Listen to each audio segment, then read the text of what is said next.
দর্শক আশা করি সবাই ভালো আছেন। দর্শক এই হলো আমার চাষকৃত আমেরিকান 5G গুয়াতেমালা হাইব্রিড ঘাস, যেগুলো 100% পরিপক্ক কাটিং হয়েছে। দর্শক আপনারা চাইলে এই আমেরিকান 5G গুয়াতেমালা ঘাসের কাটিংগুলো আমার কাছ থেকে সংগ্রহ করতে পারেন। এই ঘাসের বীজ হয় না দর্শক, বারবার আমরা বলে আসছি, এই ঘাসের বীজ হয় না, এই ঘাসের কাটিং হয় 100% পরিপক্ক। এই ধরনের ঘাসের কাটিংগুলো সারা বাংলাদেশ ক্যাশ অন ডেলিভারি দিচ্ছি, চাইলে আপনি হোম ডেলিভারি নিতে পারবেন। এই আমেরিকান 5G গুয়াতেমালা হাইব্রিড ঘাসের কাটিং, এই ঘাসটা অবশ্যই উঁচু জমিতে চাষ করতে হবে। আর এই ঘাসটা চাষ করার সময় যদি আপনি ফিলবার্ড ওষুধটা ব্যবহার করেন, তাহলে দর্শক এই ঘাসটা পোকা আক্রমণ করবে না। যেমন ঘাসটা কাটার পরেও এরকম থাকে গোড়া, যদি এই গোড়ায় হালকা পরিমাণ মাটি দিয়ে আপনি ফিলবার্ড হালকা পরিমাণ একটু ওষুধ দেন, তাহলে এই ঘাসটা 100% জার্মিনেশন আসবে, 100% কাটার পরও ফলন আসবে, পোকায় আক্রমণ করবে না। দর্শক এই ধরনের ঘাসের কাটিংগুলো আপনারা চাইলে আমার কাছ থেকে সংগ্রহ করতে পারবেন।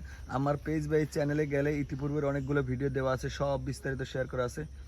আশা করি আপনারা সেখান থেকে কিছু হলেও জানতে পারবেন।